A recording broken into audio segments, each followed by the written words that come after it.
박진석이 서랍 깊숙한 곳에서 ABL이라고 적힌 봉투를 꺼내든 순간 그동안 믿어왔던 고성희의 미소가 한 장씩 찢겨나가기 시작했는데요. 박진석은 원래 의심을 길게 끌고 가는 사람이 아니었습니다.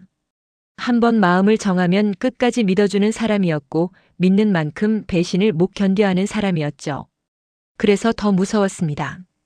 박진석이 의심이라는 단어를 입에 올리는 순간 그건 이미 마음속에서 가정이 아니라 전쟁이 시작됐다는 뜻이었거든요. 며칠 전부터 박진석은 이상한 기시감을 느끼고 있었습니다. 고성희가 평소보다 더 다정했고 박진석이 물어보기도 전에 먼저 당신 피곤하지? 라며 어깨를 주물러 줬는데요. 그 친절이 이상하게 따뜻하지 않고 마치 입을 막으려는 손길처럼 느껴졌습니다. 박진석은 그 감각을 애써 무시했지만 한우진이 갑자기 연락을 끊었다는 말이 들려오자 더 이상 못 견디게 됩니다. 우진이가 너한테도 연락이 없어? 박진석이 조용히 물었을 때 고성희는 눈을 내리깔고 요즘 애들이 다 그래요라고 웃어넘겼습니다. 웃음이었는데요. 박진석은 그때 고성희의 손가락이 미세하게 떨리는 걸 봐버렸습니다. 박진석은 비서를 불렀습니다. 큰 소리치지 않았고 화내지도 않았어요. 그게 더 무섭죠. 최근 한 달만 성해 동선, 우진이 동선, 영라 주변 사소한 것까지. 비서는 잠깐 망설였지만 박진석 눈빛이 이미 결정을 말해주고 있었습니다. 그리고 박진석은 박성재까지 불러 세웠습니다. 박성재는 늘 그랬듯 단정한 얼굴로 들어왔는데요. 그 단정함이 오늘은 죄책감의 포장지처럼 보였습니다. 성재야. 박진석이 물컵을 한번 만지작거리다가 말했어요. 너 엄마 아니 고성희에 대해 내가 모르는 거 있니? 박성재의 눈이 한번 흔들렸습니다. 아주 작게요. 박진석은 그 흔들림 하나로 확신해버렸습니다. 박진석이 가장 싫어하는 건 거짓말인데 박성재는 지금 거짓말을 준비하는 얼굴이었거든요. 아버지, 무슨 말씀이세요? 박성재는 숨을 고르고 웃어 보이려 했습니다. 박진석은 그 웃음을 잘랐습니다. 큰일을 왜 나만 모르고 있었어? 너까지 나한테 숨긴 거야? 박성재는 입술을 깨물었습니다. 박진석은 박성재를 몰아붙이려고 부른 게 아니었습니다. 사실 박진석은 마지막까지, 정말 마지막까지 박성재라도 내 편이길 바랐던 거예요.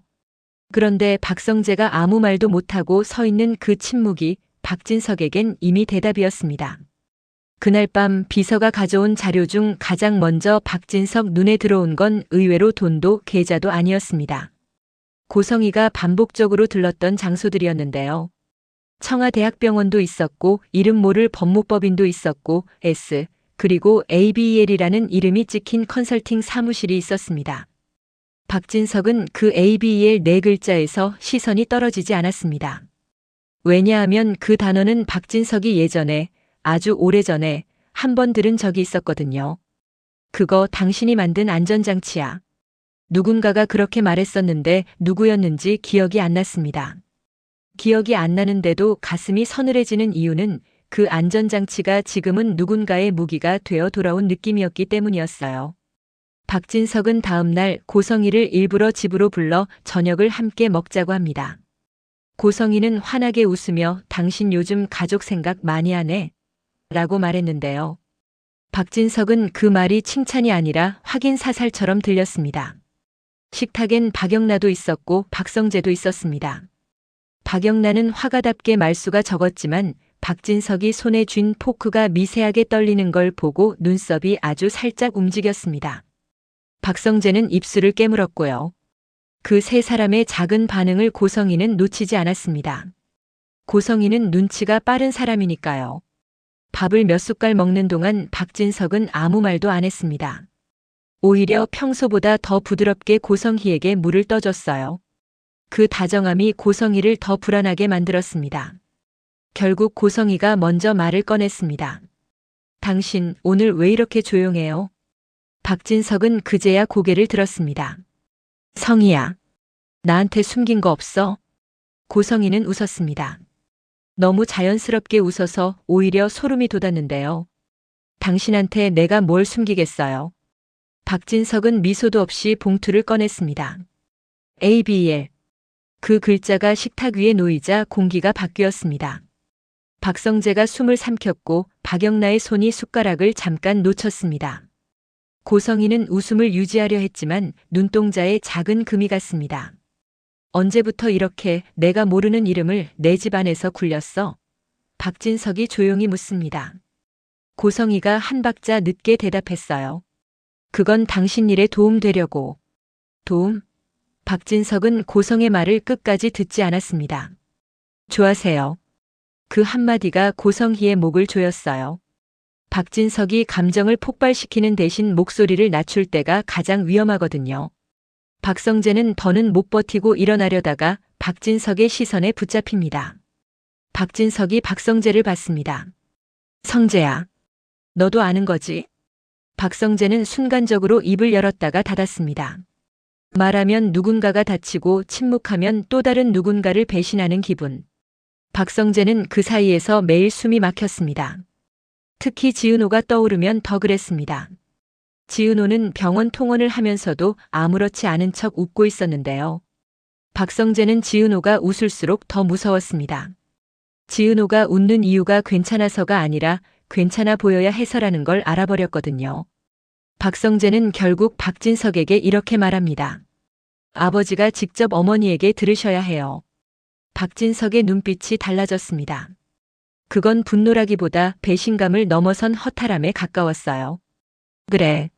너는 나를 이렇게까지 만드는구나. 박진석은 그렇게 말했는데요. 그 말이 박성재의 가슴을 세게 때렸습니다. 박성재는 아버지를 지키려고 침묵했는데 그 침묵이 오히려 아버지를 무너뜨리고 있었습니다. 그날 밤 고성희는 박성재를 따로 불러 세웁니다. 목소리는 부드러운데 눈은 차가웠어요. 성재야, 너 요즘 나 피하는 거 알아? 박성재는 대답하지 않았습니다. 고성희는 웃었습니다. 너는 말 못해.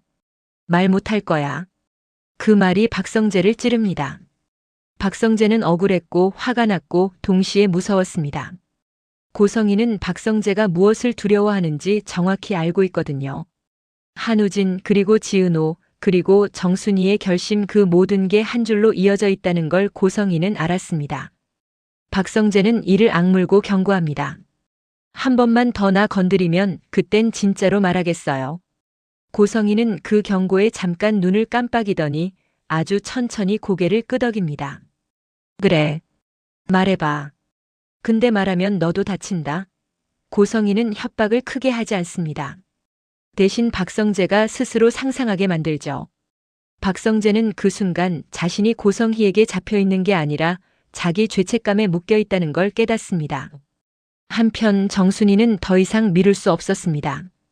지은호와 한우진이 남매라는 사실을 친구들에게라도 말하려던 정순이의 결심은 흔들리면서도 다시 굳어졌습니다. 지은호가 병원에서 돌아와 숨을 고르는 걸 보자 정순이는 속으로 수백 번 무너졌지만요. 은호야 엄마가 이제는 정순이가 말을 꺼내자 지은호가 먼저 웃습니다. 엄마, 나 괜찮아요. 숨긴다고 안 아픈 것도 아니고 말한다고 더 아픈 것도 아니잖아요.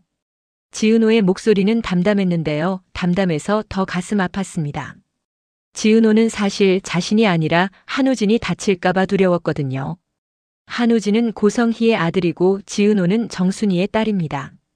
남매라는 말이 세상에 나오면 고성희가 어떤 표정을 지을지 지은호는 너무 잘 알고 있었습니다. 그리고 그 두려움은 현실이 됩니다. 오수정이 일하는 카페로 낯선 사람이 찾아오면서 지은호의 이름이 뜻밖의 곳에서 흘러나옵니다. 지은호 씨 맞죠? 한우진 씨랑 관계가 그 말을 듣는 순간 지은호는 심장이 덜컥 내려앉습니다. 이지혁은 그 이야기를 들었을 때 가장 먼저 지은호에게 전화를 걸고 싶었는데요. 이지혁은 원래 깔끔한 사람이 아니라 깔끔한 척해야 숨이 쉬어지는 사람이었습니다. 그래서 이지혁은 전화를 꾹 참고 선 넘지 말자라고 스스로에게 말했어요. 그런데 발걸음은 이미 정순이 식당으로 향하고 있었습니다. 이지혁은 도망치려는 마음과 붙잡으려는 마음이 동시에 달려드는 걸 처음 겪고 있었습니다. 그 와중에 김다정은 조옥래의 죽음 이후 더 단단해지려 애쓰다가 어느 순간 퍽 하고 꺾입니다. 김다정은 자신이 버텨야 한다고 믿었는데요. 버티는 게 가족을 살리는 게 아니라 가족을 더 숨막히게 만들 수도 있다는 걸 깨닫습니다. 이상철이 조용히 김다정 손을 잡습니다. 다정아, 내가 기둥인 거 알아. 근데 기둥도 금가. 김다정은 그 말에 웃으려다가 울었습니다. 나 무너지는 게 겁나요. 김다정의 고백은 그 집에서 처음 나온 약함이었습니다. 그리고 그 약함이 오히려 사람들을 붙잡기 시작했어요. 이지환은 아버지 이상철에게서 처음으로 힘들면 말해라라는 말을 듣고 고개를 숙인 채 네라고 대답했는데요.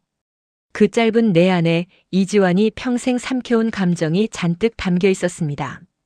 그리고 가장 예민하게 흔들리는 건 이수빈입니다. 이수빈은 밝은 척하면서도 밤마다 댓글을 지우고 영상 편집을 멈추고 혼자 울었는데요. 이수빈은 박성재를 멀리서 보고도 모른 척하려 합니다. 박성재는 이지혁의 절친이고 이수빈은 이지혁의 여동생이니까요.